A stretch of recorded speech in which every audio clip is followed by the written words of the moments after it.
All right, welcome everyone to the American Lobster Management Board meeting. Today's December 6, 2021. My name is Daniel McKiernan. I'm the director at the Division of Marine Fisheries in Massachusetts and the board chair. First on the agenda, I will ask for an approval of the agenda. Is there any objection to the agenda as drafted? I don't see any hands. Thank you. I'm going to declare that approved by consent. Next, while not on the agenda, I think we should probably give an opportunity for public comment. Is there anyone who would like to speak on anything not on the agenda? Just giving it a second. I don't see any hands. Great. All right. Well, thank you for that, Tony, and the board. So today we have a draft addendum to approve for public hearing over the next month or two. It is an addendum that relies heavily on our federal partners. I want to thank the ASMFC staff, the ACCSP staff, state agency contributors, and of course those from NIMS who have worked diligently to bring this addendum forward. This, in my opinion, is a crucial issue for the sustainability of this lobster trap fishery.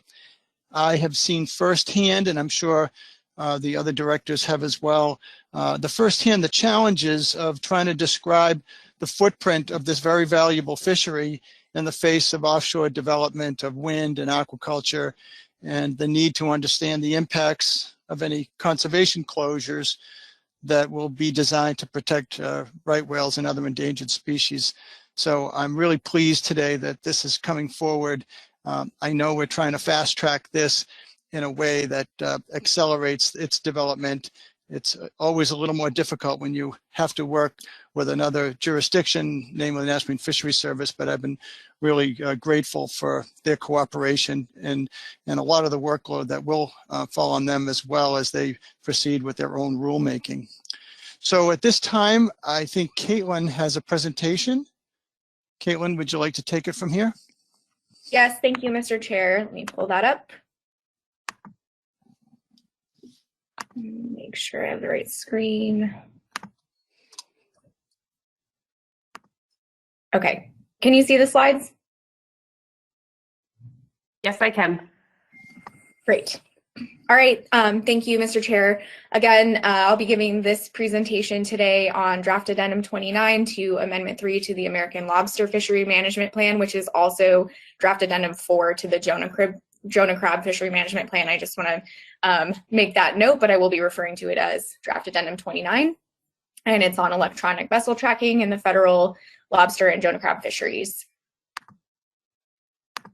So in the presentation today, I'm first going to go over the background on this action leading up to this meeting, the objective of the addendum, proposed action timeline, and then go into the details of the proposed management options. And then I'll wrap up with the board action for consideration today and next steps. So for the background, at the Lobster Board meeting in August 2021, the board initiated this Draft Addendum 29 to consider vessel tracking requirements for federally permitted lobster and Jonah crab vessels. And this action was initiated based on recommendations from a work group that the board established in May 2021 and aims to address the need for high resolution spatial and temporal data on effort in the lobster fishery to address multiple challenges that are currently affecting the fishery and will into the future. So the board has recognized the critical need for these data to characterize effort in the federal fisheries for several years prior to initiating this action. In 2018, in February 2018, the board approved Addendum 26, and that was aimed at improving the spatial resolution of lobster and Jonah crab harvester data. A one-year pilot program was also completed to test electronic tracking devices in the lobster and Jonah crab fisheries with the goal of identifying appropriate tracking devices for use in these fisheries and informing the board on whether electronic tracking should be pursued. And then additional work was also performed focusing on the data integration and hardware testing aspects of electronic vessel tracking. The objective for this addendum is to collect high-resolution spatial and temporal data to characterize effort in the federal American lobster and Jonah crab fisheries for management and enforcement needs. Specifically, these data will allow for improvements to the stock assessment, informed discussions and management decisions related to protected species, as well as marine spatial planning efforts for other ocean uses like wind, protected areas, and aquaculture, and will also enhance offshore enforcement efforts. The proposed timeline for this addendum's development is shown here on in this table. So again, this addendum was initiated in August 2021. The plan development team has been meeting a number of times between then and now to develop the draft document. And today the board is meeting to consider the draft addendum 29 document for public comment. And then if approved today, the public hearings could occur in January of 2022, and another board meeting could be held in early 2022 to consider the addendum for final approval. Following this timeline, the guidance we've gotten from NOAA is that it should be possible to complete their federal rulemaking process in time for the program to be implemented in the federal rules for fishing year 2023. So with that, I'm going to move into the draft management options that are proposed in the addendum. There are just two options being considered. Option A is status quo, or no additional requirements for electronic vessel tracking in the lobster and Jonah crab fisheries. And then option B proposes to implement electronic tracking requirements for federally permitted lobster and Jonah crab vessels with commercial trap gear area permits. This would mean that all federal lobster and Jonah crab vessels with applicable commercial trap gear area permits would be required to install an approved electronic tracking device to collect and transmit spatial data. And that device would always have to be remaining on board the vessel and powered on while the vessel is in the water. And the only exception to that would be if the state is declared, if the state that is declared as the principal port of the vessel authorizes that device to be powered down. And the intent of this is to allow for devices to only be turned off if the vessel is hauled out for repairs or not fishing for long periods of time, or if the device itself has to be repaired. And additionally, I want to make a note of this last item in red, which was not included in the draft document that you received in materials. But under option B, the Law Enforcement Committee also recommends specifying that tampering with these devices would be prohibited. And if the board agrees with that language, the intention is to add it to the document before it goes out to public comment. These are the federal permit categories for which the tracking requirements under option B would apply. This includes all of the commercial trap gear area permits for areas 1 through 5 and outer Cape Cod. And in the last row is the commercial trap gear area 5 waiver permit. And that's the permit that allows area 5 permit holders to be exempt from the more restrictive lobster trap gear specifications and trap tagging requirements so that they can target black sea bass with unbaited traps. And it's in red on this slide again because it's not currently listed in the draft document, but it is recommended that it be added before the document goes out for public comment. And as another note, commercial trap gear area 6 is excluded from the proposed electronic tracking requirements because area 6 is in state waters only. And in this table, these are the numbers of federal permit holders per state that purchased one of the applicable permits in 2020. So to clarify, these numbers are the total permits purchased, but not necessarily all of these were actively fished. So we do not have the data for 2021, but this gives you a frame of reference to approximate the number of permit holders with their principal port in each state that would be required to have a tracking device under option B. And in terms of the requirements for trackers and vendors, option B in the draft addendum also includes a list of minimum criteria and specifications that must be met by tracking devices and product vendors for approval for use in the fishery. So first, the devices must be capable of collecting location data at 1 ping per minute for at least 90% of the fishing trip. And this is the rate that was determined to be able to differentiate fishing activity from transiting activity and to allow the estimation of the number of traps per trawl. And I want to note here that the addendum does not specifically say that cellular devices must be used, but this collection rate does make cellular the most cost-effective option over satellite. So there is a choice there, but with current technology, the expectation is that cellular would be the preference. Second, the data that are submitted in each ping must include the device's current date time, the latitude and longitude, and both a device and vessel identifier. The minimum accuracy of these devices must be within 100 meters, and the position fixed precision must be to the decimal minute hundredths. The devices must have ruggedness specifications that allow them to function in the marine environment, and that can vary depending on where the device is installed on the vessel. And then for vendors, they must be able to push the location data to the ACCSP Trip Locations API. They have to provide customer service for the devices to the harvesters, and they must maintain the confidentiality of any personally identifying information and other protected data in accordance with federal law. So the implementation and enforcement of these tracking requirements would require several levels of administrative processes, including at the commission level, state management agencies, and federal level. And I will go through each of these in the next few slides. So at the commission level, a work group, which would be comprised of state, federal, and commission staff, would be established to approve the electronic tracking devices for use in the fishery.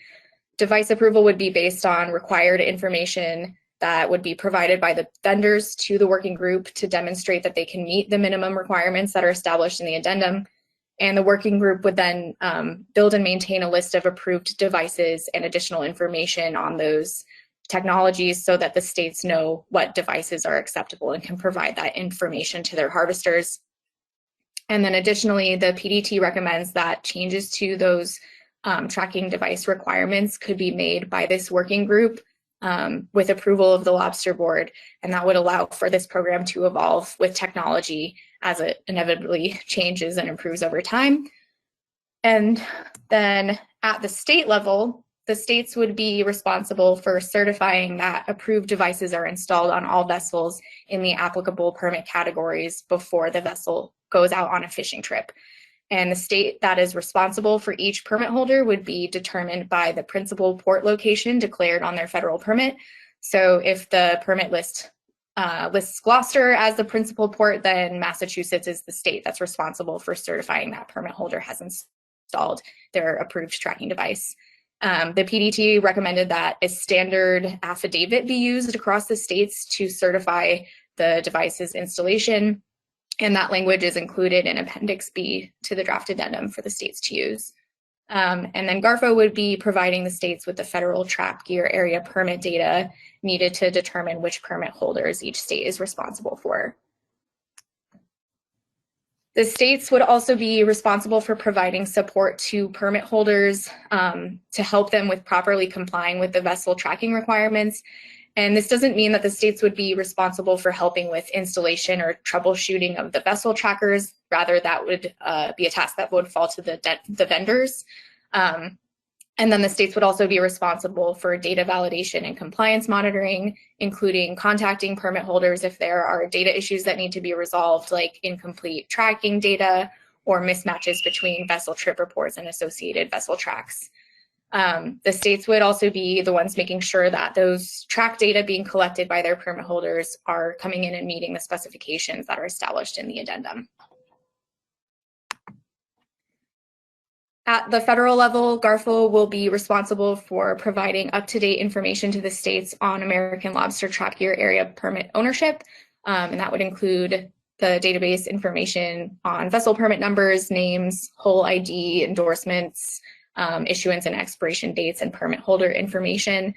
And then GARFO will also incorporate federal lobster EVTR data into its quality assurance program once the rulemaking is complete for implementing the federal harvester electronic vessel trip report requirements for federal lobster permits. And this means that as EVTRs are submitted, they will be further validated to ensure data quality, and any errors that are identified through that process will be resolved by GARFO outreach efforts to correct and resubmit trip reports. ACCSP will also have near real-time access to the federal EVTR data so that they can be used to identify fishing activity in the vessel tracking data that's coming into ACCSP. There's also recommendations in the addendum for the data processes that are needed for this program. The main takeaway being that ACCSP will be housing the tracking data. ACCSP would receive the location data from the tracking vendors, and they would get the EVTR data from GARFO. So all of those data must be submitted in accordance with the ACCSP trip locations API specifications. And with those data, ACCSP will be able to match the vessel tracks with trip reports. And then as with all of the data that ACCSP handles, they'll maintain the data confidentiality in accordance with federal law and allow data access to only the authorized entities with confidential access. Regarding the trip report data, the state and federal agencies will remain responsible for ensuring compliance with data reporting requirements. So that's GARFO will remain responsible for the validation of EVTR data, and the state management agencies would be responsible for validation of trip location data. So to give you a general idea of the data flow and integration process for the vessel tracking data and trip data, this diagram color codes the two data types with location data from trackers represented by blue and trip report data in yellow. So you can see that from each vessel trip, location data would be collected on the vessel, sent to the tracking vendor, and then would go either straight to SAFES before being matched with a vessel trip, or could be sent to the EVTR systems that would match the location and trip data before they go to SAFES. And then on the bottom, you can see the trip report data would similarly either go straight to SAFES from the EVTR system without location data, or it would get matched with location data prior to going to SAFES. So that concludes my review of the draft addendum options and details. And now I just want to highlight the suggested changes to the document that I mentioned earlier. So first, there's the Law Enforcement Committee recommendation on adding language to explicitly prohibit tampering with the tracking devices. And that language is proposed here in italics. And then secondly, there's a recommendation to add the Area 5 waiver permit category to the list of applicable permits that would be required to use these tracking devices. And again, that Area 5 waiver permit allows Area 5 permit holders to target black sea bass with unbaited lobster traps. But since those permit holders would still be permitted to harvest lobster, the intent is to include them in the vessel tracking requirements as well. So with that, these are the board considerations for today. First, the board can consider making any modifications to the draft addendum document, including those that I've mentioned already or any additional changes. And then the board can consider the draft addendum document for approval for public comment. The next steps, if the addendum is approved for public comment today, is that the public hearings could be held in January of next year. And then following that comment period, a virtual board meeting could be held in February or early March outside the regular ASMFC winter meeting to consider the addendum for final approval. And if or when the addendum is approved, the states could implement the requirements through their state laws and regulations, and NOAA would then go through the rulemaking process to include the requirements in the federal rules. So that's the end of my presentation, and I'm happy to take any questions. Thanks, Caitlin. So board members, let's take some technical questions for Caitlin if there's anything you are confused by or you think needs clarification. Raise your hand to get into the queue. Dan, in the queue right now, I have Cherie Patterson first, Roy Miller, and then Megan Ware. Great, thank you. Cherie, my neighbor. Thank you, Mr. Chair.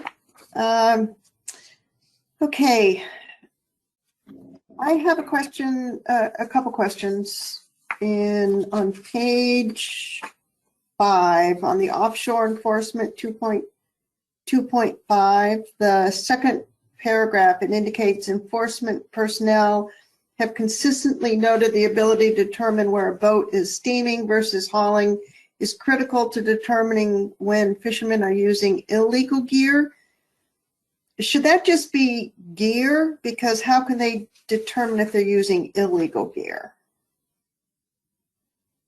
I thought the whole purpose of this was to determine where they were fishing so law enforcement could go out there and check the gear. Right. I think maybe we could clarify the language a little bit, but I think the idea is that without knowing where those gear are being set, they cannot go check them to make sure that they're legal. So I could probably modify the sentence a bit. Okay, thanks. On page 10, the federal permit data, the first sentence, it indicates to successfully administer a vessel tracking program, states will need access to up-to-date federal American lobster permit data. So is this going to be guaranteed by NOAA to be real-time data or just up-to-date? Because sometimes up-to-date means a week over a period of time as opposed to real-time. Cherie, what do you mean by real time, and which parameters are you looking to be updated? Well, if we're having to validate vessels and their gear, and they're not showing up that they are permitted on a real-time basis, as opposed to maybe every week or 2-week update. This is something that we run into a little bit of time with trap tags. Sometimes we have to wait for a period of time or give them a call to find out if somebody is permitted in order for us to issue trap tags. It's not real time necessarily. Whereas if we're going to be validating tracking programs, I'd like to see real time access as opposed to a weekly up to date data. Dan, I think we can help you some, and then I'm going to go to Allie Murphy. On the PDT level, Cherie, we meaning ASMFC and state staff have specifically requested to NOAA that there is a notification that goes to the states so we don't have to dig around the permits and find new people. That is what we have asked for. It hasn't been guaranteed to be responded in that way yet. It's something that I haven't heard the resolution on yet, but maybe Allie has a resolution. Allie? Thanks, Tom. Oh, thank you, Mr. Chair. I don't have a specific mechanism yet, but I know some of our technical staff are working with ACCSP staff to be able to provide this data to the states. I'm going to say in near real time because it might be one of those things where, you know, at the end of the day, the data somehow gets refreshed and then becomes visible. So we are working to provide this in very near real time to the states to be able to administer this program. I just don't have that specific mechanism yet. And Dan, I'll add a specificity for what the states and the commission are asking NOAA is to provide a notification to us, not necessarily so that the data are available to us, because the burden on the states to find those individuals is significant. And if people are having to apply and check off permits at the NOAA office, then we're hoping they will provide a notification to us. Julie, if you have a clarification for a resolution, would love to hear it. But if there hasn't been a resolution yet, then I'm not sure it's helpful. So Tony, given my experience with lobster permitting, it seems to me that the challenges what you're describing are because this is a limited entry fishery and we don't have that much turnover in permits. It's not like people get them and drop them, and they're usually transferred between parties. It seems to me we're talking about transfers as a case and a permit coming out of CPH, maybe? where all of a sudden it's been activated? Are those the kind of things that have been identified as needing to be near real time? Yes. In addition, though, Dan, when the permit gets renewed, we need to know that as well, obviously. Okay. And if someone goes from a non-trap gear to a trap gear permit, we need to be notified of that. Got it. Okay. Thank you. That helps. Dan, I have one more question. Is that Sure. okay? Yeah, go ahead. Yeah. Okay, thank you. On page 12, trip data, it has EVTR data must be submitted using a NOAA Fisheries GARFO approved EVTR application. Currently, there is no EVTR data required of those that are lobster only permitted. Is that correct? And if that is correct, when is the start date? This might be a question for Allie. When is the start date of that? Is that starting in 2023, January or May?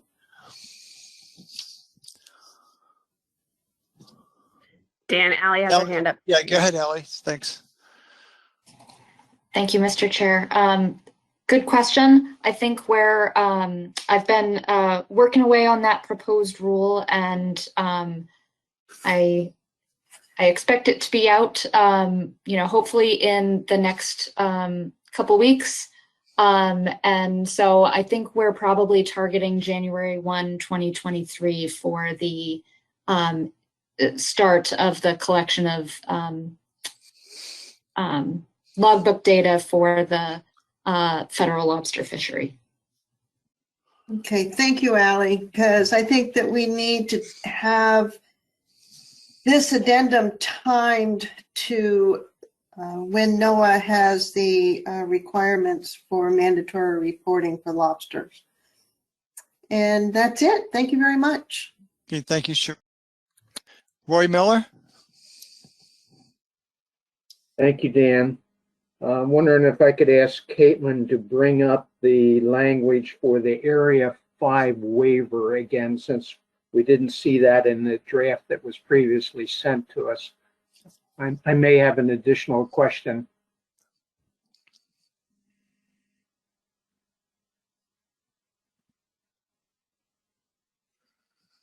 There it is. What's your question, Roy? Yeah, Caitlin. So sea bass potters who take lobsters in Area 5, they would be required to have the vessel tracking gear that we're talking about here, or they wouldn't? If included in this table, then they would be required to have the vessel tracker. And I think the idea is to take this out for public comment. And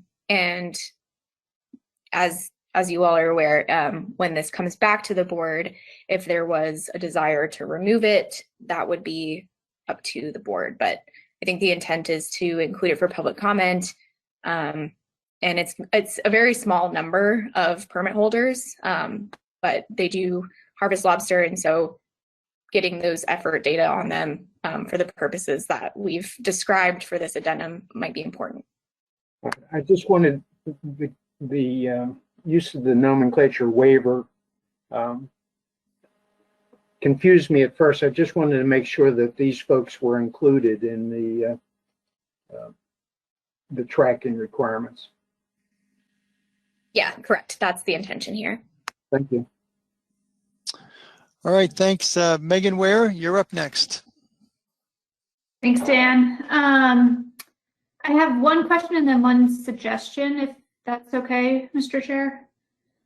And I can hold off on the suggestion if you'd like. But my question is, Caitlin, I had a question on the 100-meter accuracy requirement.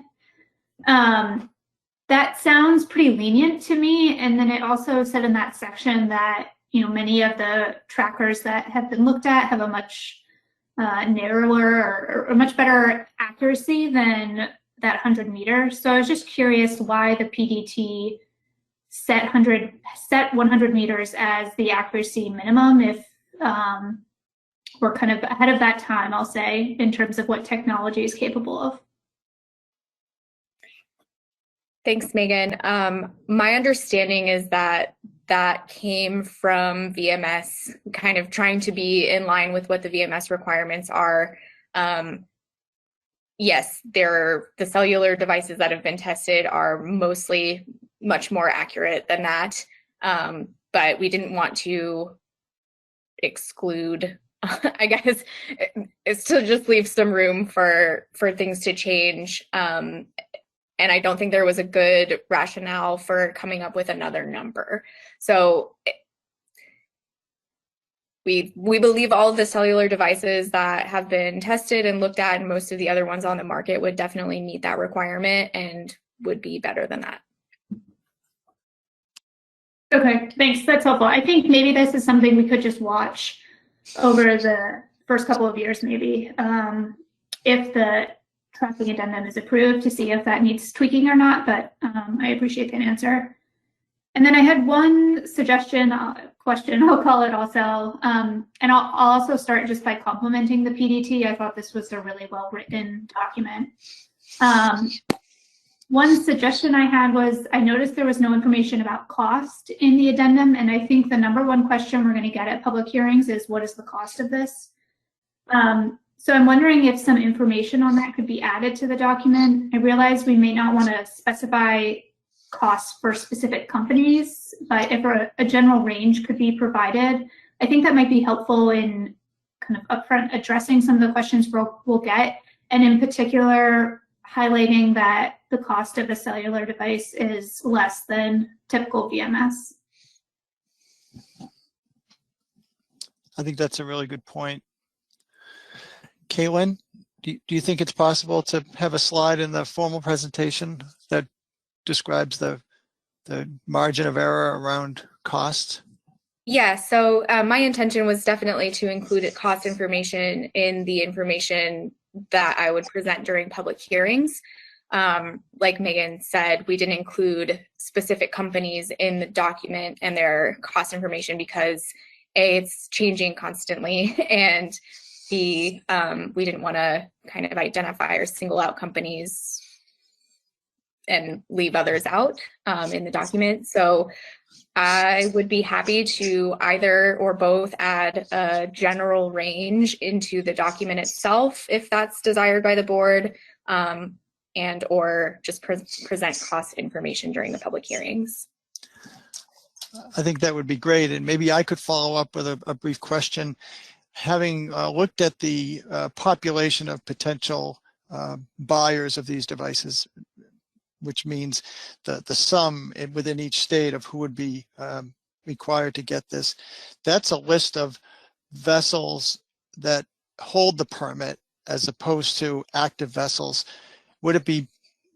Is it likely that the cost per unit would change if the number of units was sold was less, because the list that we're showing in this public document might be higher because it includes inactive vessels? Could that have an impact on cost, do you think? That's a good question, and I'm not sure I have an answer, but my understanding is that the cost estimates were not based on a number, like a total number of trackers. Okay. So I don't think at this point that's expected to change it, but I'm not sure. Okay, and if I could do another follow-up question, and maybe this is for the folks over at NIMS, Allie. Is it possible to put a federal lobster permit into CPH? So if we had a dual permit holder who wanted to fish in state waters and didn't want to participate in this program, they could put their federal permit into CPH, confirmation of permit history. Is that a scenario that's possible in your view? Dan, Allie has her hand up. Oh, please go ahead, Allie. Thanks, Mr. Chair. Yeah, I think that's certainly a possibility. I think another caveat to this table is that because we were only considering, or the PDT was only considering boats that were in the water, to need these devices that CPH permits that are in CPH would not. So I think if a vessel made that business decision, they wouldn't need this tracking device. And would that include a business that was in the water but fishing with other non-lobster trap gears? We don't allow. We treat all of the permits in a permit suite together, so it's kind of an all or nothing thing. Either the entire permit suite gets put in that confirmation of permit history kind of on the shelf status, or it's on the vessel. Understood. You can't parse out various federal aspects of the permit. It's all or nothing. Correct. Okay, great. That's a good clarification. All right, Tony, do we have any other hands up? We have David Borden, but before you go to David, I just wanted to touch base on the cost question you asked. I know that in some of the discussions that states have had when using trackers in other fisheries, there have been discussions of number of permits and bulk ordering, you may call it. I think that the number of permits and cost of devices could also depend on, in the end, how many different devices get approved. Obviously, the more types of devices that get approved, then the larger pool of devices and potentials for competition gets wider. So I think there's a lot of factors in there that may impact price. Okay, thank you. David Borden? Thank you, Mr. Chairman. Can you hear me? We can. Okay, so I want to pursue the same issue that the chair just pursued. And I'm looking at option B. Caitlin, if you could put that up on the screen, please, so everybody will be clear. Option B. So the first time I read through this, I basically read it in the manner that I assumed that everybody with a permit and a trap allocation was going to have to put a tracker on the boat. But then I kind of got to the realization of the point that Dan just made, which is we do have boats, for instance, in Area 3 that they're not active boats that don't fish. They may be in the water pursuing some other fishery.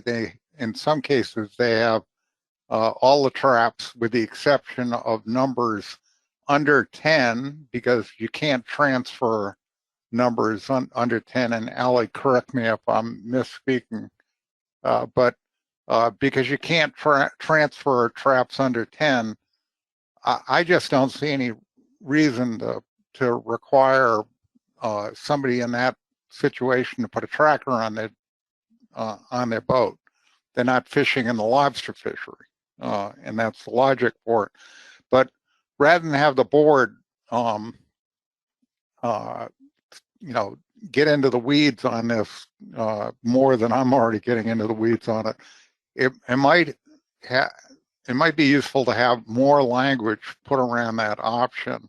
In other words, ask a couple of questions. Should this apply to everyone with a trap allocation, or should this just apply to boats that are actively fishing in the lobster fishery, and get some input on that? So I think that's going to be a question that various members of the public are going to raise.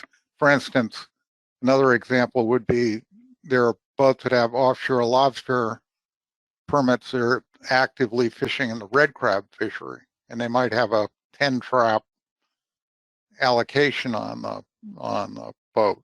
Clearly, they're not lobstering. So I think we got to be clear on where this applies.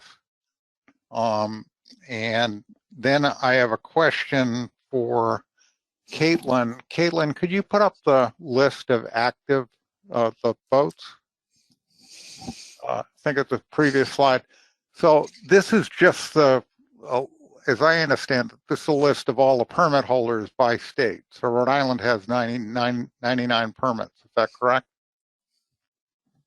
Right. This is the number of permits purchased in each state, and that's counting as the principal port state in 2020. So it's not necessarily active permits. And this wait, would, hold on, would- David, would really this, quick. well, It's listen, still- does this David- include draggers? No. David, this only applies to the individuals that we think would need a tracker from the permits. There are more federal permits in each state that don't need trackers that can harvest lobster. Okay, so what I guess the point is the same. We're likely looking at a number less than this. Probably. In other words, somebody in Rhode Island may have a federal boat that doesn't fish at all, and therefore wouldn't be required to get a tracker. Because they're not actually actively fishing. Right. These are not active. We don't know if these are active or not.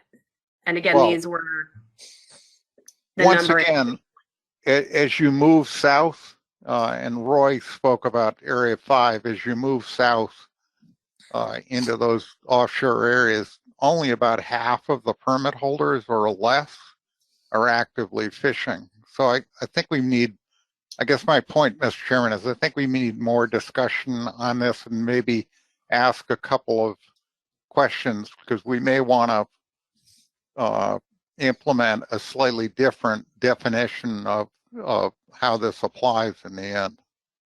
Mm-hmm. Yeah, and it just dawned on me that there's a trap tag program, and those could be linked in some fashion, so that if a boat isn't ordering trap tags in a fishing year, then they're not fishing traps, and we have that information. And I guess the question I would ask to follow up with you, what your questions are: would a jurisdiction be eligible to seek a waiver for a vessel like you just described? Let's say it's a Rhode Island boat with an 8-trap allocation that that they don't want to put their permit in CPH because they're, as Allie just mentioned, this suite goes together. We might be it might be of benefit to see if we could create exemptions. But David, are you suggesting that we add some questions to the document so that we can get good feedback from? Exactly, Mr. Chairman. I don't think the board needs to sort through this, but if we ask some questions, we'll get feedback from the industry, and then we can decide what the appropriate course of action is. Okay. Dan, can I ask one follow-up question? Yes, please do. So David, in essence, what we as a PDT discussed is that if a boat that is using trap gear to catch lobster leaves port, then they would be required to have a tracker. That's in essence who we are trying to capture here. That's and correct. So you would know if someone didn't have a tracker because they would put in a catch report and you would have lobster on there, but no track associated with them. So that's how you would know that they weren't catching or using a tracker. So are you feeling like that isn't being captured in the document?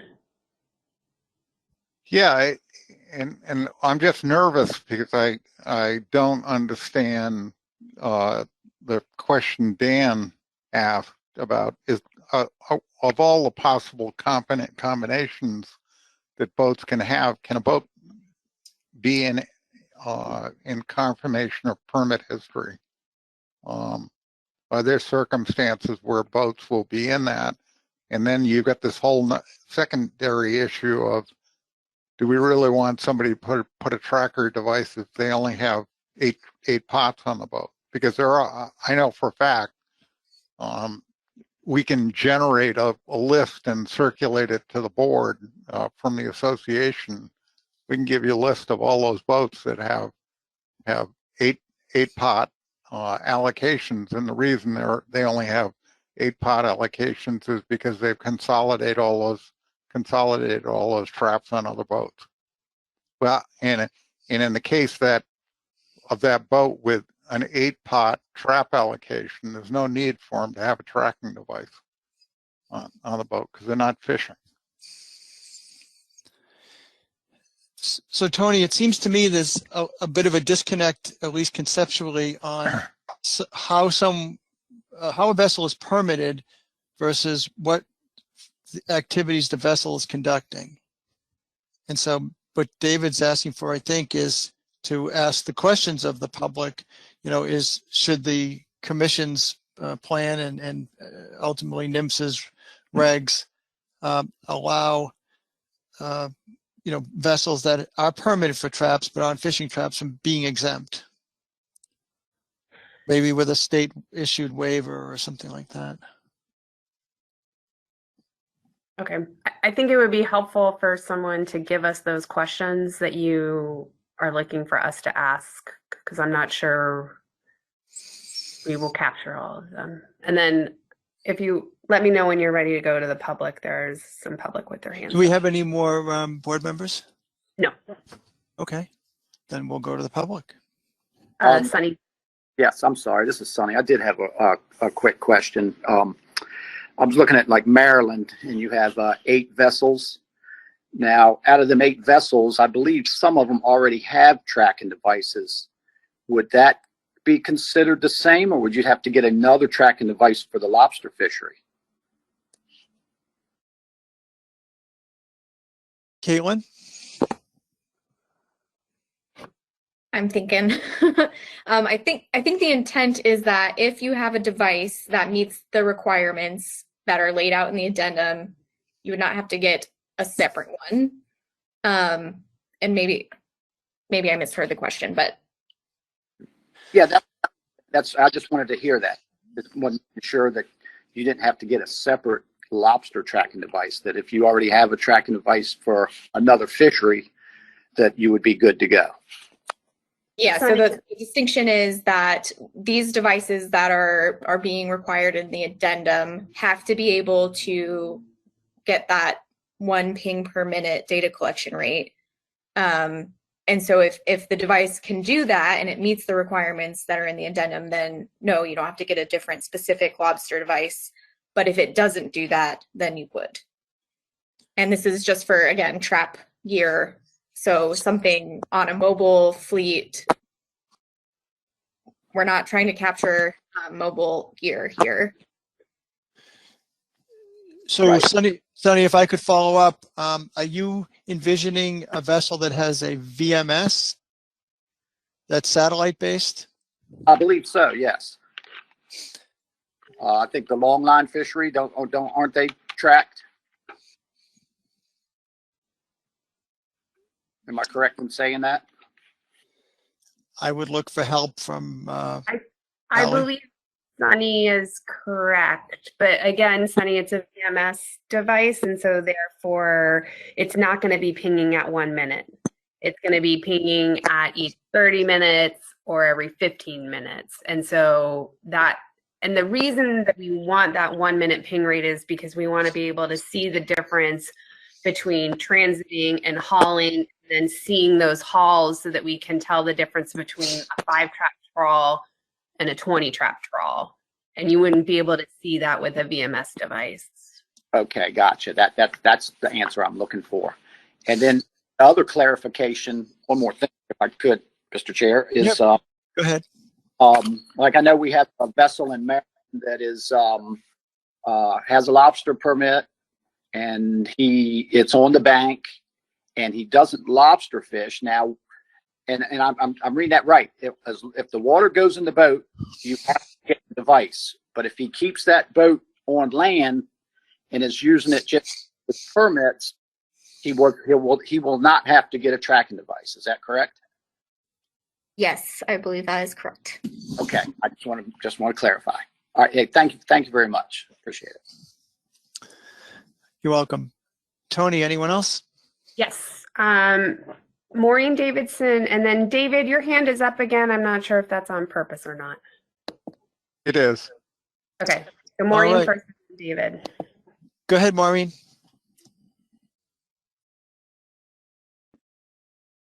Can you hear me? Yes. Okay, I just wanted, on page 10, in the fourth paragraph, the last sentence, it says that data QA/QC and validation systems for each state must be developed and tested prior to implementation of the program. So each state's going to develop its own system. Is NOAA going, I mean, I'm just kind of curious what specifically are we going to have to develop and test prior to the program initiating? I can try to answer it, Mr. Chair, and then I might ask for help. But I think my understanding is that the states would be looking at the trip data that comes in, making sure that there's no mismatches between the trip reports and the track data, making sure the track data are complete, and the states would need to set up a way to do this so that they have a system in place to look at those track data, compare it with their trip report data, and make sure everything is looking good. So that's the general, and I don't know if I can get into the details, but maybe Julie could help if she has something to add. I don't. Julie, you out there? Yes, Mr. Chair, can you hear me? Yes, we can. Yeah, Caitlin covered the majority of it, but yes, we will have those data available for the states, and we're going to try to put together different kinds of reports to help them be able to use the data in the way that they need to. Thank you. And if I could follow up, I think to her same question, but with a slightly different twist, compliance monitoring. Could that not include Marine Patrol observing a vessel coming ashore with lobsters and with traps, and sharing that with the folks in the data collection part of the state agency, and that could be part of the compliance. That hey, there's a lobster boat coming in, home ported in your state, without any associated trackers. Wouldn't that also be part of compliance?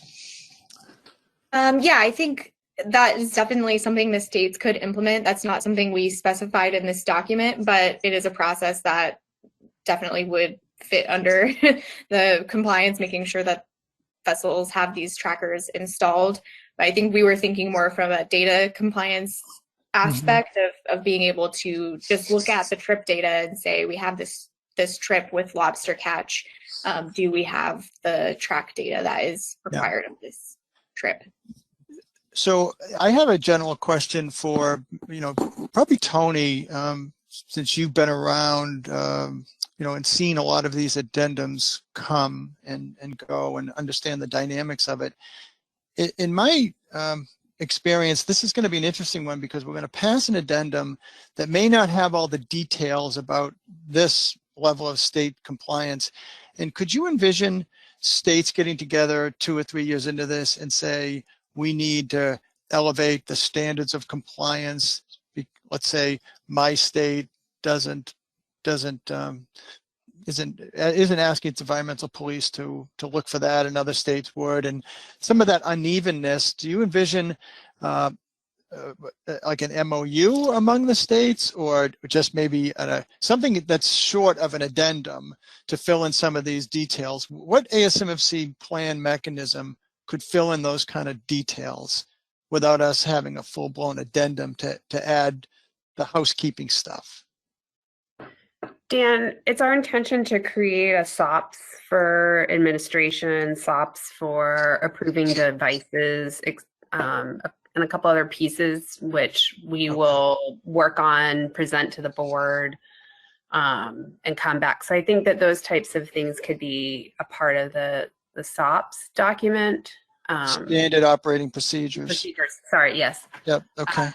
And it doesn't necessarily have to be called SOPS either. It could be, general guidelines for the administration of this process for pieces that everybody would be, generally that the states would be following, and then states could then be a little bit more specific within their own administrations to carry out what they need to do.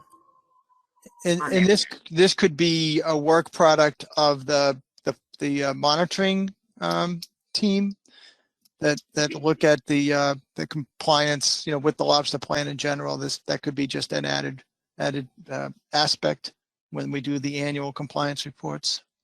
It could be a part of that, or it could be something, if those aren't the right people to have that discussion, we can create a different group for trackers and have them meet annually if necessary.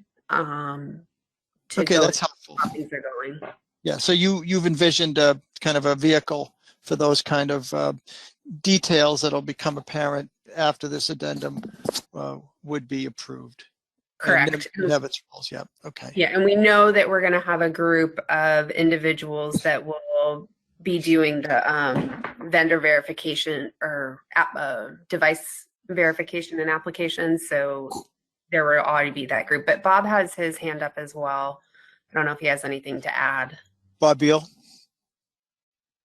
Yeah, thank you, Mr. Chair. Just to add to what Tony said, I think the guidelines or SOPs or whatever this document is called is important and something that's in the works. Just as a reminder, though, if the board wants to go down the sort of Atlantic Coastal Act non-compliance route with some of these provisions, they want them to be binding, that all states have to implement them, then those measures would need to be recorded in either an addendum or an amendment to the FMP. So including something in a guidelines document doesn't necessarily obligate all the states to comply with that using the compliance definition under the Atlantic Coastal Act. Understood. Thanks for that, Bob. Tony, any other hands up? We have David Borden, and then you have a member of the public again. Great. Okay, David Borden, go ahead. Okay, thanks, Mr. Chairman. Under data integration, you've got the words tracking vendors must be able to push location data. My suggestion there is we ask the technical people to insert a minimum standard there. How often, and the reason I say that is enforcement's going to want to get access to this data, and we envision them getting access to this data to improve enforcement. So when a boat is within 20 miles of the coast, they're going to know exactly where that boat is every minute.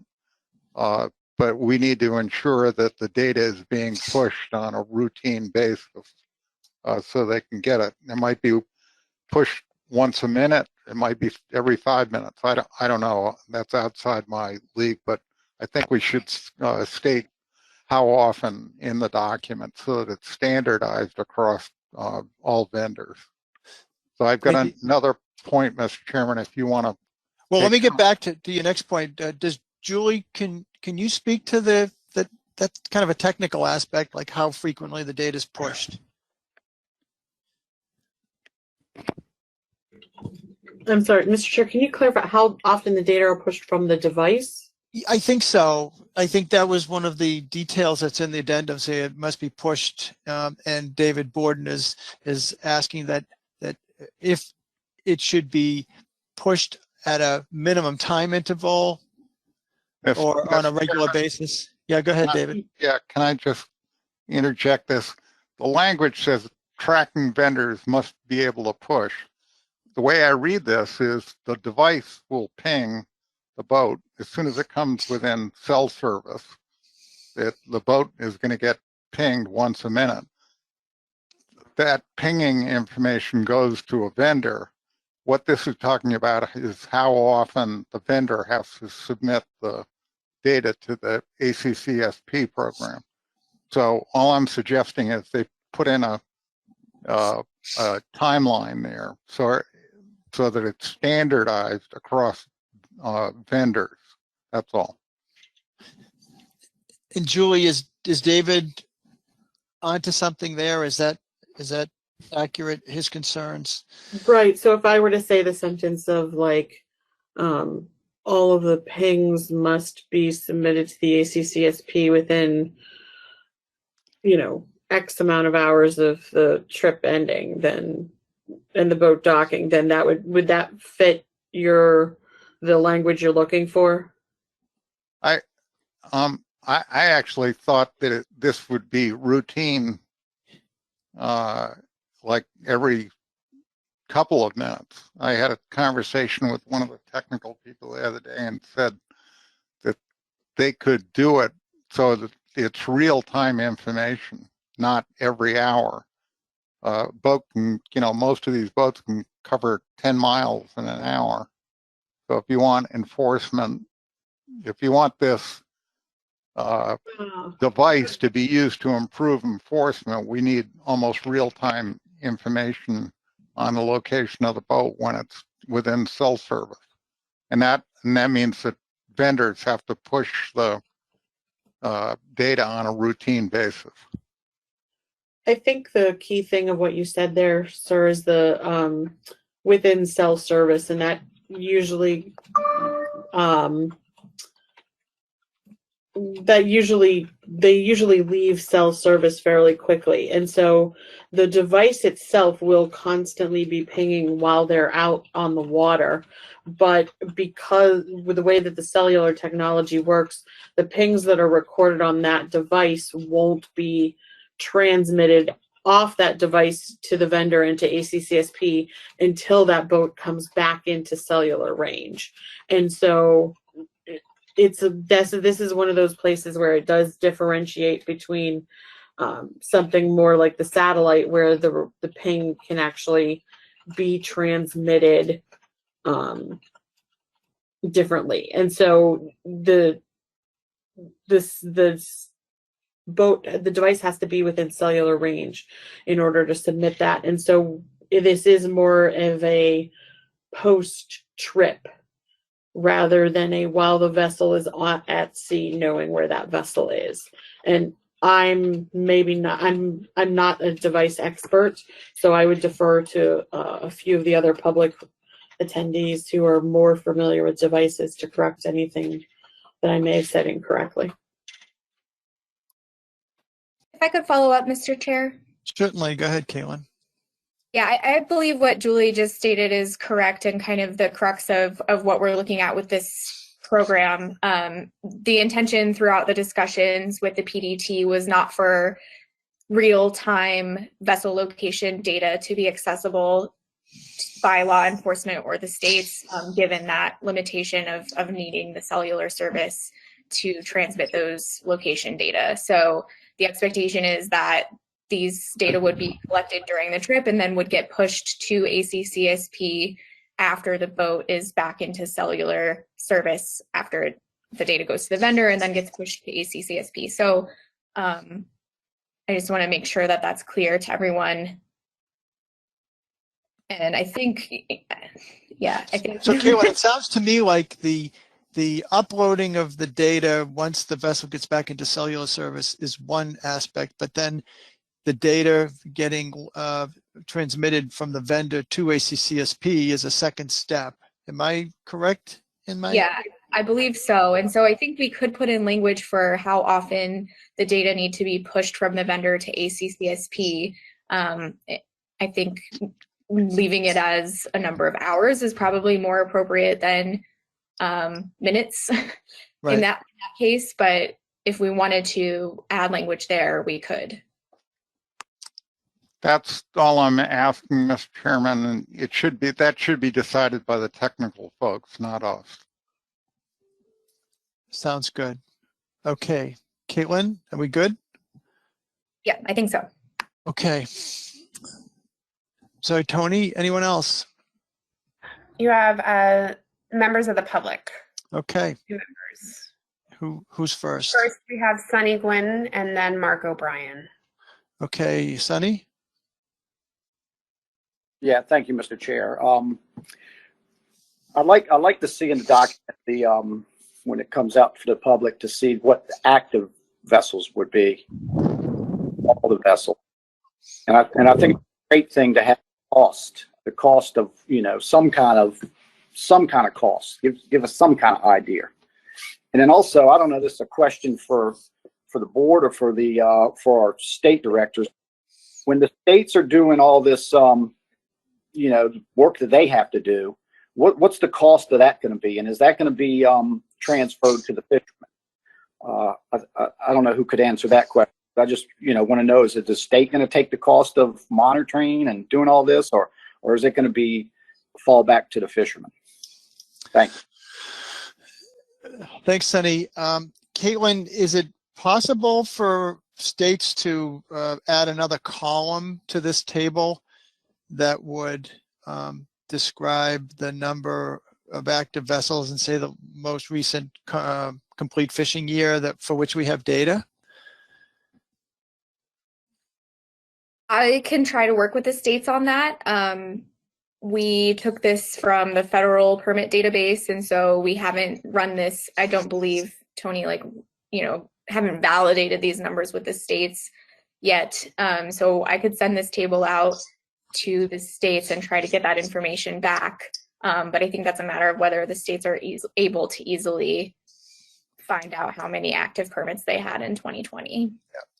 Okay. David, I actually will come back and say differently than Caitlin. I do not think we can do that in the amount of time that we will have to turn this document.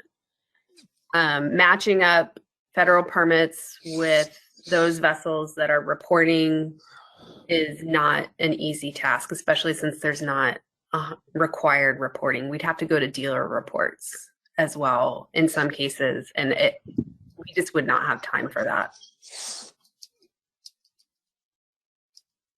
Unless Allie can tell me, she could give me a list of active permit holders. And I'm pretty sure she can't, since she wasn't able to give it to us for this.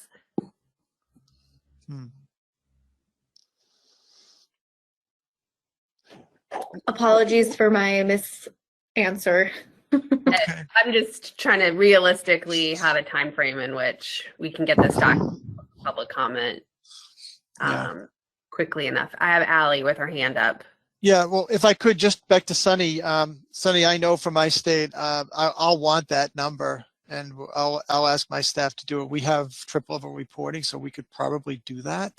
And I imagine some of the other states may want to have that just for their own edification, their own incorporation into the approval of this. So you said, Tony, you said you had Allie? Correct. Yeah, go ahead, Allie. Thank you, Mr. Chair.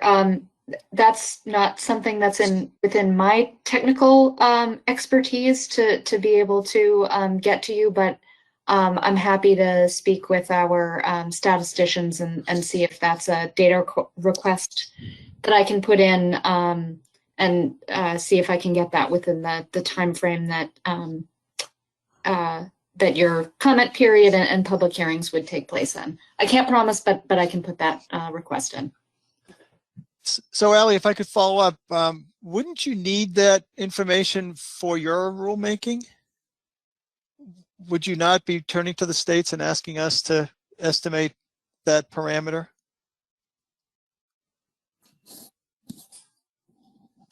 Well, maybe it's a rhetorical question. I would expect you would. So, maybe all of our individual states could try to come up with a more a precise number or a ballpark figure of how many vessels we actually have fishing lobsters and who have federal permits.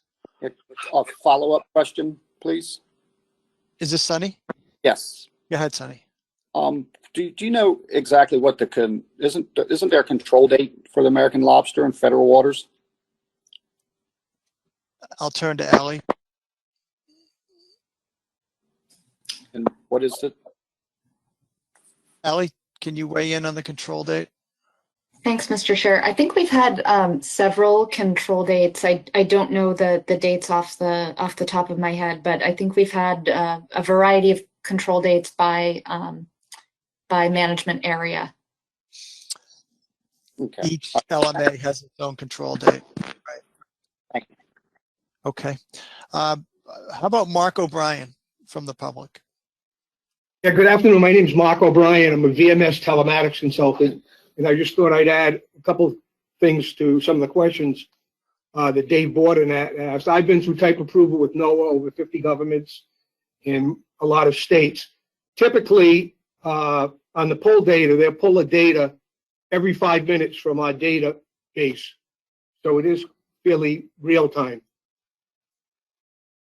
Secondarily, the one thing I would add to your specification is that if you have cellular trackers, they should be able to log up to 20,000 GPS reports, because if you're on a 2-week trip and out of cellular range, you'll have to log 18 to 20,000 reports and uplink them when they come back into port.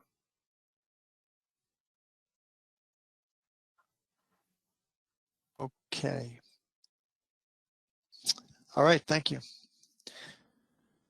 Tony, any other comments or questions? I have David Borden and then another member of the public, John Fulmer. Okay, David, we'll go to you and then we'll go to John. Yeah, I would just wanted to thank John O'Brien for clarifying that. If the technical people think that that's a good system to have to push the data every 5 minutes, that totally addresses my concern. So thank you for pointing that out, John. I think Dan, to follow up from David's point, we will talk to the state folks that have been testing the devices to figure out what is an appropriate time frame for pushing the data to ACCSP. Okay, thanks. From the public, John Fulmer.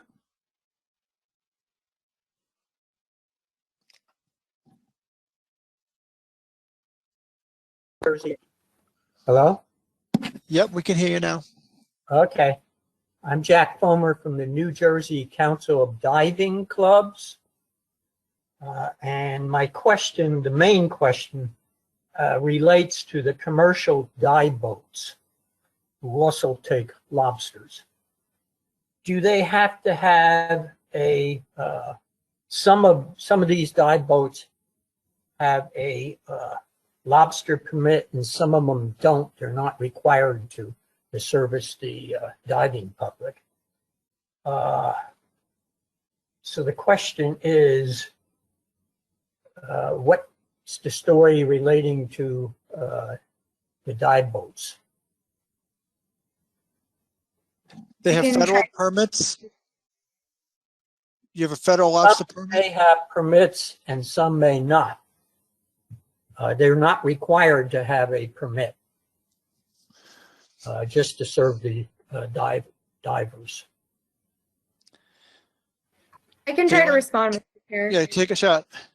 Yeah, thanks. I think the way to be most clear about it is that if this vessel has a permit that's in one of the categories we listed in the table, then yes, it would be required to have a tracker. And if it doesn't, then it would not. So these are right now, the applicable permit categories that are being considered for these tracker requirements. So if the vessel has one of these permits, then yes, it would need a tracker. 2 other questions. Go ahead, Jack.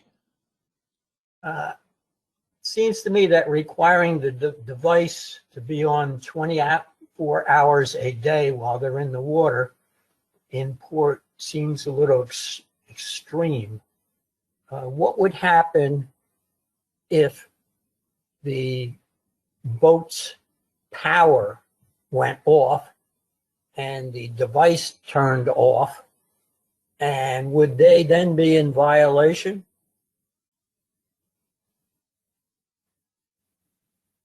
So I can, I can try to respond. So there is some language in the document already on the ping rate while the vessel is at berth. And the idea is that if the tracker can identify the berth location of the vessel, it could automatically slow down the ping rate so that it would only be pinging not every 1 minute, once every 24 hours until it leaves berth again. So that's if the device is capable of doing that. And I think many of them are. And that would help with both power savings and data storage savings, although data storage really is not a concern because my understanding is that these devices can handle a lot of data. But if the device can't recognize when it's at berth, then it would still need to ping at its 1 minute ping rate. And that is to encourage these vendors to make it possible to determine the berth location and be able to automatically slow that ping rate down. I think the other part is that from what I understand, the power, we did not make power specifications in this document because it depends on the device, whether it would have its own battery backup or be hardwired into the boat or be powered by some other way. So there's a lot of flexibility there. And I don't think it's a concern that I've heard from the folks who have tested these devices that they would shut off just because they've been on overnight at port. But if if I've mischaracterized that at all, anyone from the PDT is welcome to raise their hand and follow up. But the question remains, is he in violation if it goes off to no fault of his own? I guess the answer is technically it doesn't fit with the requirements of the addendum, but we've kind of put the requirement on the vendor to say your device needs to be able to stay powered at all times. So the harvester's responsibility is to install an approved device. And if that device has been approved, it means that it should be able to maintain power as required, if that makes sense. Would there be a phone number that the captain could call to report that his power went off or something like that? Yes, absolutely. So that's, I think, part of the affidavit language as well, is that the harvesters would notify the state that's responsible for them if there was a problem with their device, so that the states would be aware that it was not collecting the data that it was supposed to be collecting, while the harvester works with the vendor to get that device back up and running. A third question. Who is paying for the tracking vendor?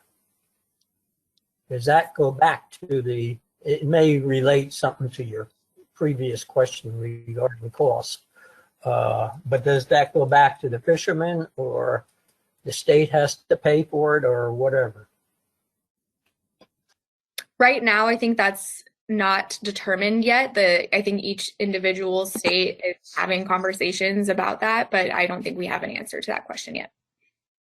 Caitlin, I can add to that. I mean, Jack, there's a cost for the device, and then each of these companies have a subscription fee in terms of the data that are associated with them. Some have very low cost subscription fees. Other ones have, I would say, medium price subscription fees. And, you know, as Caitlin said, it could be up to the state, but it's likely to be a cost for the fishermen on an annual basis. Dan, you have Eric and Megan Ware. Okay. Eric Reed and Megan Ware. I wanted to follow up with Jack, and maybe Allie could help me answer this question. Jack, the vessel, the dive boat vessel you described, it sounds like it's like a for hire, like a charter vessel. Commercial dive boat. There are commercial dive boats, correct? Right, but those vessels aren't authorized to set lobster traps for commercial purposes, are they? No, unless they have the trap permit. Some of them have. They had previously been involved in doing both serving the dive boat, serving as dive boats, and also doing their own trapping. So that was what it related to. Yeah.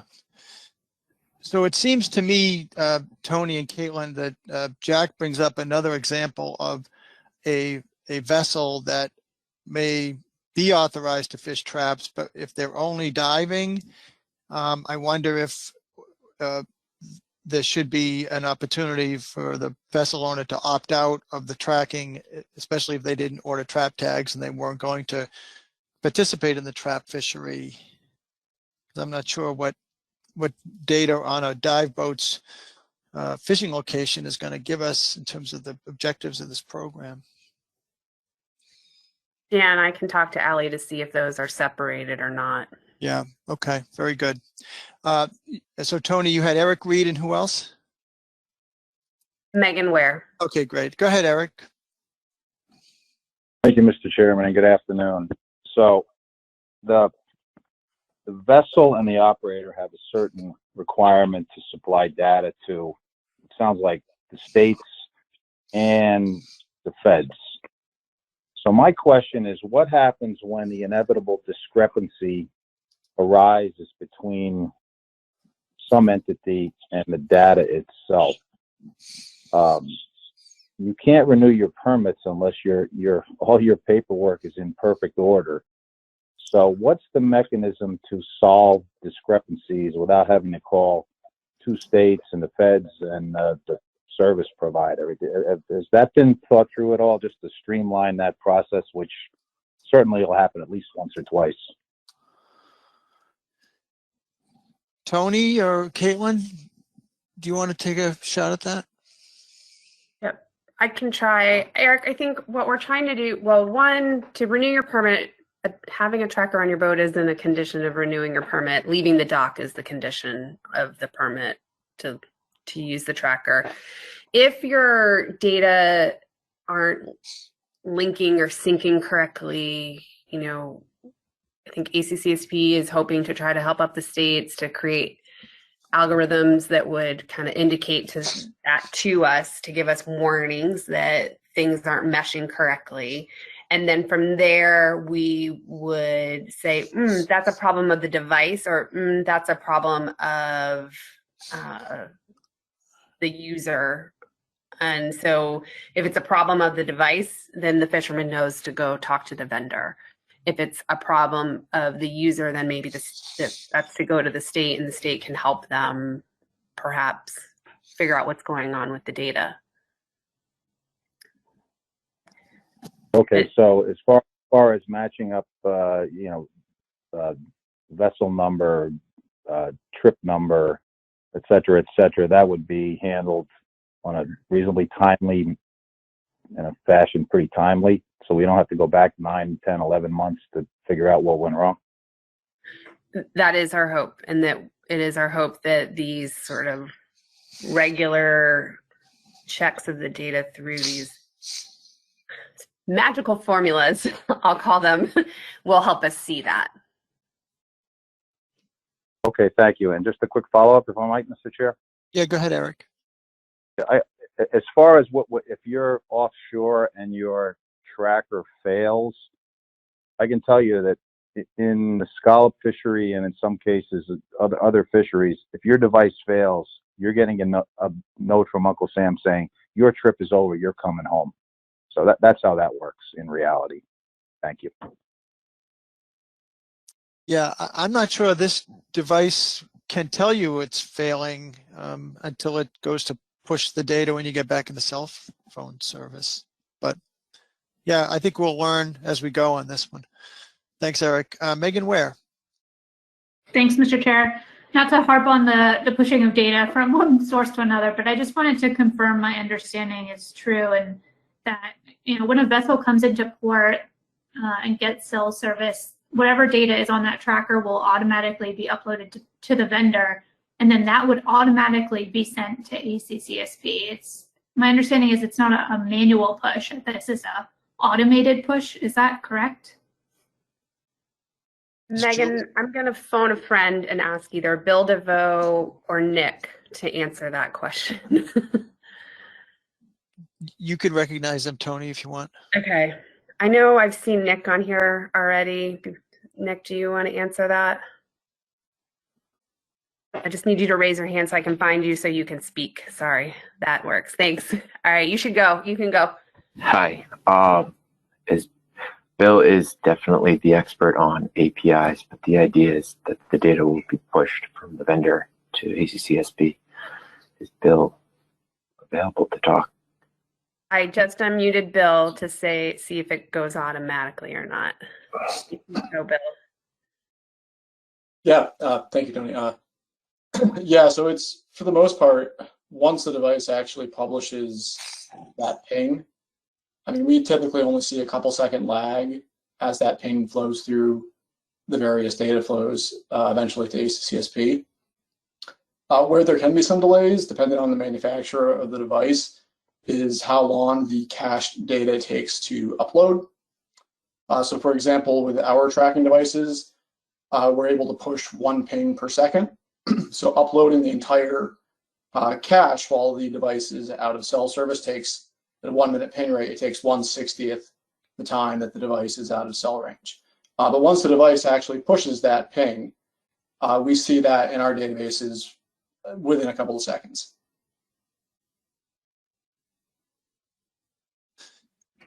So it's an automated process. It's not manual, right? Yeah, absolutely. There would. Yeah. I'm not sure who the person would be pushing the manual button if there was one. Right. Understood. So, yeah. Megan, you good? I'm good. Thank you, Bill. All right. You're welcome. Tony, anyone else? All right, Dan, I do not see any other hands at this time. Okay.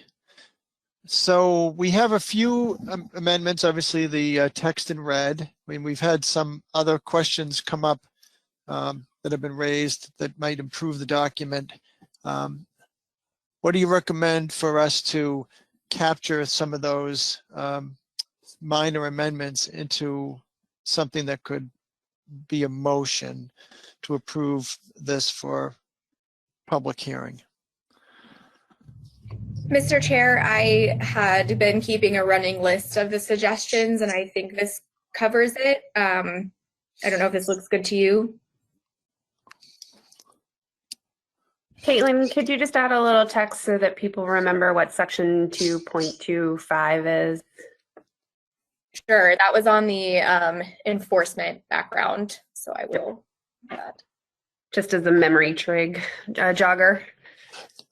I guess to follow up on one of the issues that came up, maybe because we want this to be embraced by the National Marine Fisheries Service ultimately. I guess maybe a question for Allie. Should the service consider exempting a vessel that has a permit but has not ordered trap tags and doesn't intend to be trap fishing? Is that something that the service might want in this document? Is that something the service would want to see in the final program?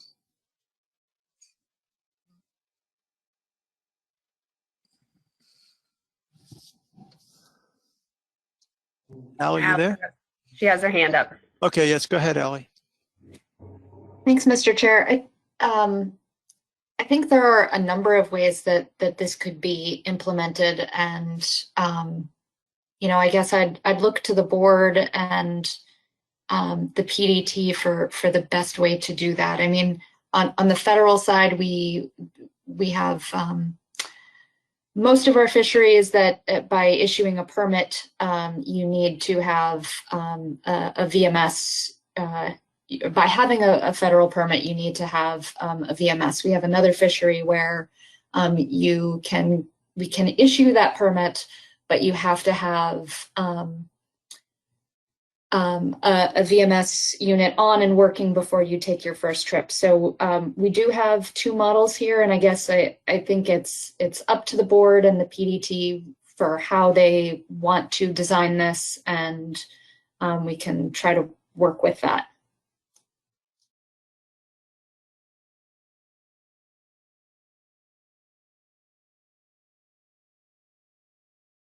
Are there any board members that want to weigh in on that particular issue? You have a member of the public. Who's that? Sunny Gwen. Oh, go ahead, Sunny.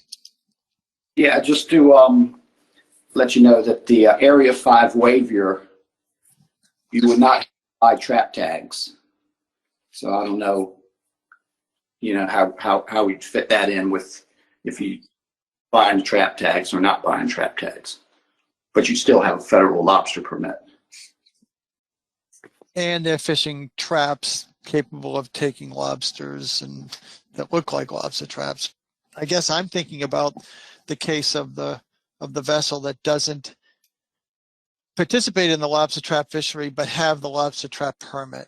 And should there be an out for those vessels, like a preseason, waiver? David, I think I don't know how to resolve this problem specifically. I think I'd need to have a couple of conversations with Allie to understand how some of these permits work and what people are doing, and I don't fully understand that right now. I think what we could do is just add an option for the ability to create a waiver, and that maybe we could go back to the PDT while the document is out for public comment to talk through that, to see if these waivers would actually be something that we need, or if we can resolve this issue some other way or not and work through it there. I don't know how to move us forward otherwise. I think that's an excellent suggestion, Tony, is to put an option in there and accept public comment on the potential for the jurisdiction, I guess that would be NIMS, to allow for a waiver for a vessel, a permitted vessel that that would opt out of participating in the trap fishery. And we would work with Allie to make sure we're crafting this option in a way that would be viable for federal rulemaking. And, it might be that we can solve this problem some other way, but if this is what we need in order to move this addendum out for public comment today, I think that this is the only thing that I can think of to do. Okay. I think that's a good suggestion. Sunny, do you have a follow-up to that specific point? Your hand is up again.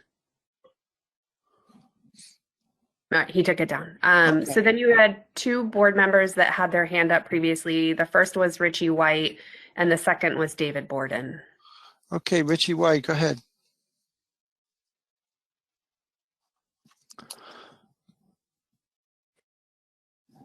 There we go. Thank you, Mr. Chairman. Just out of curiosity, when the data is pushed to ACCSP, does law enforcement have immediate availability at that point? Thank you. Tony or Caitlin? I can't answer this. Caitlin had a conversation with Mike Rinaldi about this question earlier today.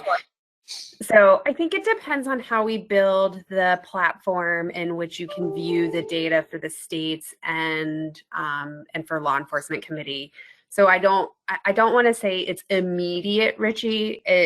That hasn't been done yet, and so that platform hasn't been built yet. And so, it is our intention to provide the information and as quickly as possible, but I don't want to promise that it's real time until we've built the platform. Julie or Mike, if you want to fill in from there, if you have something different, please do. I would just second what you said. That was what I would have said. All right, David Borden. Yeah, thank you, Mr. Chairman. Are you ready for a motion? I could be, although the last bullet that Caitlin has on the screen, I wonder if we should say for a state or federal waiver, because I'm thinking ultimately this may be up to NIMS, but it may be state and or federal waiver, just to include the service in that. But yes, otherwise I would be ready for a motion. Okay, so I would move to approve draft addendum 29 for public hearing purposes as perfected by the discussion today. Is there a second? Is Megan Ware? Very good. Discussion on the motion.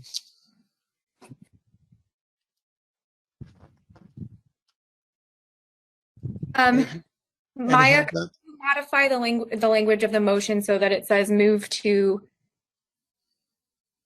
approve draft addendum 29 for public comment with the following modifications as discussed? The motion had approve. Right. Is this okay, David? That's excellent perfection. All right. Do we have any hands up to discuss the motion? We do. We have David Borden with his hand up. And Dan, just before you vote, if you could read the motion into the record once we're ready, that Sure. would be great. I'd be happy to. So David Borden, you want to speak to the motion? No, I had my hand up erroneously, Mr. All Chairman. right. Thank you. Anyone else? Tony? Giving it a second. I see no hands. Shall I read it? That would be fantastic. Thank you. All right, here we go. Move to approve draft addendum 29 for public comment with the following modifications.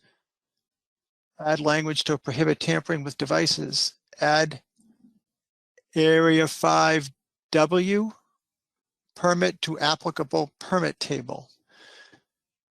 Next bullet, clarification of section 2.2.5 on enforcement background. Next bullet, provide a general range of costs of trackers data. Next bullet, questions about applicability of tracking requirements. Next bullet, add language to specify how frequently vendors must push data. Last bullet, add option to allow for a state or federal waiver for permitted vessels to opt out of participating in the trap fishery. Motion by Mr. Borden, seconded by Ms. Ware. Is there any objection to the motion as presented? I see no hands. Are there any abstentions? I see no hands. Any null votes? I see no hands. Then by unanimous consent, the motion is approved. So thank you. Any other business? David Borden has his hand up. Go ahead, David. Yeah, Mr. Chairman, as you know, this has been one of the issues which I have advocated for a long time is a mechanism for protecting the lobster industry, given what we all know about it, and which you eloquently characterized at the beginning. So I would just like to go on record as thanking Caitlin and Tony in particular, but all of the technical people that supported them. I think they really did a wonderful job of putting this together. It was a labor of love, I'm sure, and difficult given some of the guidance we gave them, but I think they really did an outstanding job. So thank you very much. I agree, David. Well put. Anyone else, any other business or any other comments come before the board? Mr. Chair, I have one item I wanted to address with the board, if that's all right. Yes, please do. Thank you. I just wanted to let the board know that I sent out the list of Jonah crab stock assessment subcommittee members for board approval via email, and I did not receive any objections to that list of SAS members, so that list is approved. Great. Thank you, Caitlin. All right. Can I get a motion to adjourn? Before you do, David, I just wanted to say one more piece. Thank you, David Borden, for those comments. The committee has been working really hard, and I too appreciate all the help that they've given us. I know Caitlin has emailed all of the states on public hearings, and so just to please continue to work with Caitlin as quickly as you can. We'd like to try to get a press release out once all of those hearings have been finalized on the approval of the addendum for public comment. So just a little pitch to try to solidify those hearings as quickly as possible. And we'll have, for those members of the public that are here today, we're going to have definitely some virtual hearings and perhaps a couple in-person ones. Great. Thank you, Tony. Yep. Any motions to adjourn? I'm waiting for a hand. I have motion to adjourn by Cherie Patterson. All right, a second. Megan Ware. All right, thank you. No objections?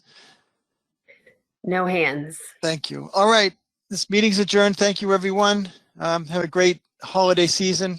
Be safe, and thanks for your attendance today.